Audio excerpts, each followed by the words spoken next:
Alright, this is a quick demo of importing editing and then importing it would be a set of DDSs and a .rigid model file, the combination of which will sort of add this is going to be to add a part to an existing unit. I've got the let's see, where is it? I'm just pressing all the wrong buttons here. I've got the set of these here. These are for the Dark Elf Master Head 3. It's like a ponytail that I'm going to add to an existing unit. I've got so I've got the diffuse, the normal, I've got the specular, gloss, and the mask. I'm actually not going to import the mask. It's unnecessary because I'm not doing faction colors. And as far as I know, that's all the use there is for a mask. So I'm just ditching the mask, and we're just going to import these. And then I've got the rigid model there for the head. But before I import them, I need to edit it down to where it's just the ponytail, because I've already got my own head that I'm using. I don't need a new one. So we're going to open it up in Ultimate Unwrap first, so we know what we need to cut out. I'm just going to import it baseline. I don't know what I'm doing on Ultimate Unwrap, so I just import things, and they work just fine. I got the head here. Of the Dark Elf heads, this one does not have animations, I think, for its ponytail. I don't know if the other ones would break or not, but I wasn't going to run the risk, so I'm just going to use this one. Whether or not that's beside the point, not sure, but that's something I guess to consider when you're mashing models together. If a character has a cape or some wings, it may not work if you're mixing those things, because they might be attached to that character's animations. If that character doesn't have a specific special animation set, then that probably isn't a problem. But I have not explored that enough to really know for sure.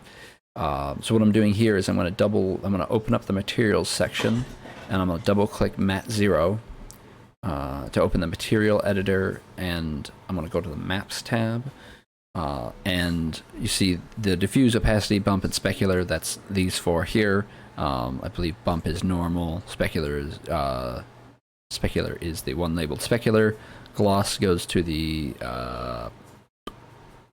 actually no, if the gloss goes to it correlates to one of these, but you can, I believe, import the gloss and the normal, but it's not necessary. I just import the diffuse and I'm done with it. You're going to want to choose the bitmap type, click on properties, go to change, and then we don't need those. Those are head files for something else. I'm going to go to my desktop and find which one's the diffuse? Oh shoot, I didn't even know I could do that. Diffuse, open. As you can see, the rigid model is built to use this diffuse, so it automatically works perfectly. Hit OK. Okay, everything's good. So sometimes it might look a little funky in the editor because it doesn't have the same lighting engine as Total War Warhammer, but it'll be fine in game. And if it isn't, then you might have screwed up some transparency somewhere. But usually Ultimate Unwrap does not give you a good indication of what it's going to look like. It's because its engine is not the same as Total War Warhammer's. So I just want the ponytail. I might try and cut out the hair, depending on how difficult it is. This is kind of just the first I've experimented with this, but I figured I'd record the experience just to sort of show people how it works, or how at least I do it. So the way I start when I'm trying to, because what I'm trying to do is I'm trying to isolate the hair. So when you're trying to isolate something, you come into Ultimate Unwrap and you want to know where in the diffuse file you need to remove stuff, unnecessary stuff that's gonna, leave ears or a head or extra bits of hair or whatever you don't want. You want to remove that. So you come into here, and when you either select the lasso or the square, I'm just going to use the square, and you drag, it will highlight things. You can also do it on this side using one of these top bar tools, the toggle 3D selection. You can also select here. It's a little bit inconsistent, but you can experiment with that. You know, if you see, like, I just want the front of this ponytail. You know, I kind of selected some of the back of the head there, but it's a way of sort of, you know, building that reference between what you're looking at on the left and right side. So that's a tool to use, but I'm just gonna, you know, select things here and kind of see what's what. This looks like the face. These look like the earrings. These are the ears on the left side here. The ponytail and the band, as well as the eye, appears to be this. I just realized I don't know how this works, but if I click on the mat 0, oh, it worked that time. I've clicked back and forth. I don't know how this works exactly, but if you click back and forth on the mat 0, eventually it'll show up on this left side. This is fantastic. This is what I was looking for. This is, now we've got the DDS file loaded onto the left side. I'm going to expand this a bit. We don't need to see my desktop. We've got the DDS file loaded onto this now, and we can see, you know, there's a couple different sets of eyes. Those are for the different variants of the model. We don't care about those. Those ones aren't our guy's eyes right here. These are the ones. This is the eye. But we don't need the eyes, so we're just going to select that and keep it selected. I'm not going to delete it. I'm going to keep it selected so I know what's what. I'm going to use the shift. It's shift, yeah. Shift to add more stuff to it. So, you know, stuff like, what is this? That might be his tongue? Yeah, that's his inner mouth and tongue, so that's fun. We're going to remove that too. Oops. Using shift to select multiple things, control to deselect things, and just essentially I'm going to use the movement tool to zoom in on these teeth here and remove that, and just real quick whip all these out. Oops, I forgot to hit shift. Make sure to do that. Control to remove the extra piece, and just remove the things that aren't the hair. You know, all we want is the hair, because we're just going to be putting a ponytail on a unit that is currently bald. Shift, select the ears. Actually, I could just, yeah, there we go. You know, when we're editing the diffuse file, these extra eyes, this hair, it won't matter. What matters is anything within these white bounds, as that's what the rigid model we're currently looking at wants. It's going to pull from. You know, if it's outside the bounds, like this hair up here, if it's this whole chunk of hair, it doesn't want those, because that whole chunk of hair is for a different, it's for the Deaf Master head, like 1 or 2, who use the longer hairstyle rather than the shorter one used by this model, which uses this short section of hair down here. It looks like the earrings we won't need. Actually, you know what? I'm going to leave those earrings in because I want to experiment with what they look like. I can quick hack them out of there, but I want to see if the Dark Elf female heads I'm using will... If those earrings work, I'm down. I'll keep them because they'll look nice. But I'm not sure about that, so that'll just be something I experiment later. But it looks like this top hair for his head is built into his head texture. So what I'm going to do is I'm going to I'm going to center my camera on here using this movement tool over here, which is something... Nope, train of thought lost. Moving on. Lasso Tool. Just going to... shoot. Sometimes Control Z works in this program, but sometimes, you know, you can accidentally move things. I don't know. Looks like if I click within the bounds, it'll do that. I'm fairly new to this software. I have no idea what I'm doing. So I'm going to hold down Shift, and we're just going to draw along that hairline as sort of a preliminary. Just grab everything we can and go. And then we're going to use the Move tool to kind of come in here. Yeah, that's about it, you know. I can drop some of these sections here and there. Really, this is just me being nitpicky, because in the end, I'm gonna end up being in the actual DDS file in image editing software, and I'm gonna be able to cut it right to the hairline where I care. Looks like it's got gaps on the sides of the head for ears, but we'll just end up clearing this whole space, so it won't be a concern. And yeah, that's about it. So the things we want to maintain are that top bit, these earrings, and the just add that because I'm all anal about this kind of thing. Boom. And then the ponytail itself, which actually doesn't seem to be... Yeah, it doesn't have any sort of material there. It only goes down to there. Weird. Okay, so I'm going to set this to the side now that we know, now that I know what I need to cut out. I'm going to open the diffuse, which is what we loaded into here. I'm going to load the diffuse in a piece of software called paint.net. You can use GIMP, but if you export it from GIMP as a DDS file, the .WSmodel shaders we're going to be using eventually just, they look like crap. It ruins everything. So if you use GIMP, you should still have paint.net to save it in a very specific manner, which I will demonstrate later. I believe Lost to Insanity does this, where they will, I don't remember what image editing software they use, but they will export from GIMP, or no, sorry, I don't know if they export from GIMP. They will export as a PNG, load it in paint.net, and then do a series of things that fixes the shaders, and then they'll save it correctly from that, and it looks nice. So paint.net's free. Use it at least to fix your fix the way your model will look in game. If you use GIMP, and even if you don't use GIMP, paint.net works pretty well. Photoshop would be probably the best option, but use whatever software you're comfortable with. Yeah, I'm gonna take a sip of coffee while this loads though. So here's the face, similar to what we were looking at. You know, we don't want this, we don't want those teeth, we don't want those ears, we don't want that face.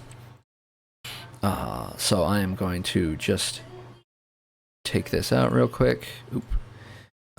Something I'm not a fan of with paint.net is its tools are not as good. Also, it uses control instead of shift to add to the selection, which is freaking stupid. Like nobody else does that. It's a little bit of a weird thing to be different on. I am going to be very specific about that. You also can't draw straight lines with the lasso, which really is annoying. Oh wait, this hair down here doesn't matter. There we go. We can just cut a chunk out of that and it won't hurt us. I'm going to take out the teeth. Oh wait, delete. So we just deleted that selection up there because it doesn't matter. We're going to go to the teeth and use a big rectangle to carve these out to there. So yeah, like I said, if you have the opportunity to use paint.net, if you have the opportunity to use Photoshop, because its tools work better, and heck, even GIMP's tools work better to some extent. You know, the Lasso Tool especially works much better. The lack of the prediction is kind of a bummer, but the ability to make straight lines with the Lasso Tool is kind of a big deal. I'm currently just, taking out only the teeth. If you're doubting where, especially if you're working with like dwarf stuff, where it's just a big slurry of colors, it's disgusting looking. You can cross-reference between on your other monitor. What am I cutting out here? Where's that actual border at? When am I actually going to be cutting into the hair? I knew I could cut into this slightly because this is actually not sectioned off for the UV wrapping. It's just extra information that's unnecessary. So that's kind of what I did here, and that shouldn't screw up the hair. Emphasis on shouldn't. We'll see. It will probably be unnoticeable even if it is. Let's take out the tongue.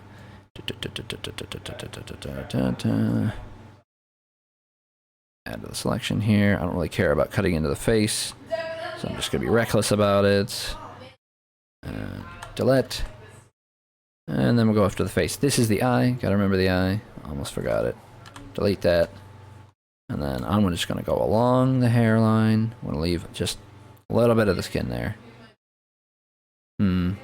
Yeah, I'll leave a little bit of the skin there. If it looks weird because of the different skin color for the units I'm using, I'll pay attention. Yeah, I'll keep an eye on it. I'll trim it back as needed. It's an iterative process. The first go at it might not look perfect, but you just keep working. Oh, shoot. That was weird. Just went wild. There we go. I could just be reckless here because, again, we're not using that hair over there. I'm gonna add that there. I don't know why I'm being careful. I could really just commit to this and it not suffer any consequences. Oop. Now we're getting a little haphazard because the screen likes to move when you move your mouse to the edge of the screen. Which, while I appreciate its willingness to try and help out, it's kind of annoying. I don't remember if the other softwares do that or not, or if you have to actually like have your camera in a good spot when you start doing this kind of stuff. I'm not super good with image editing to begin with. Sort of a hack. Oh god. But I know enough to make units that don't look absolutely terrible. Okay, that looks good enough for now. We'll delete that. We've got this. Looks like a mess, but it'll save all right. We are going to, this will be the procedure that you'll do if you export things from GIMP. If you do it in paint.net, I don't actually know if you need to do it. Shoot, yeah, I don't, because you'll be saving them as the right format, but I'm going to do it anyway, because even if it screws up the hair color, I'm fine with it. I'll just do it for the purpose of demonstration. So add new layer. Nope, sorry, not add new layer. I'm already screwing this up. Damn it. I am... Okay.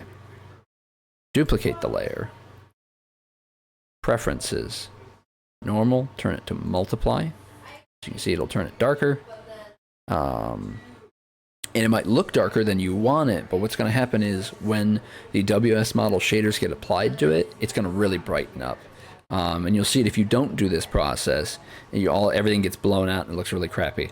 I dig around for reference for it because I got a screenshot of it somewhere, but it'll take too long. So last thing we're going to do, merge it down, and then save as a DDS. It's already set to that.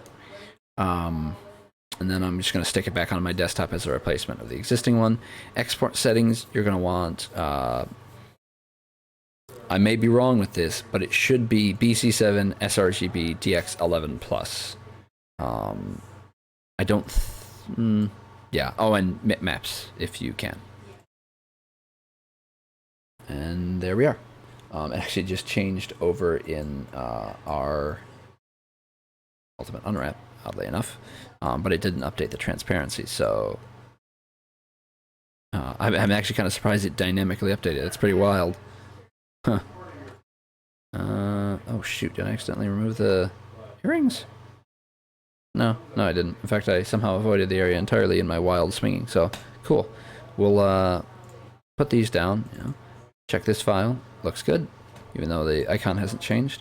Then we're going to open up RPFM, and this is where like the real meat of the process for implementing something begins. You know, we've got the initial setup done, and then we're going to move to our editor, and we're going to get everything set in place.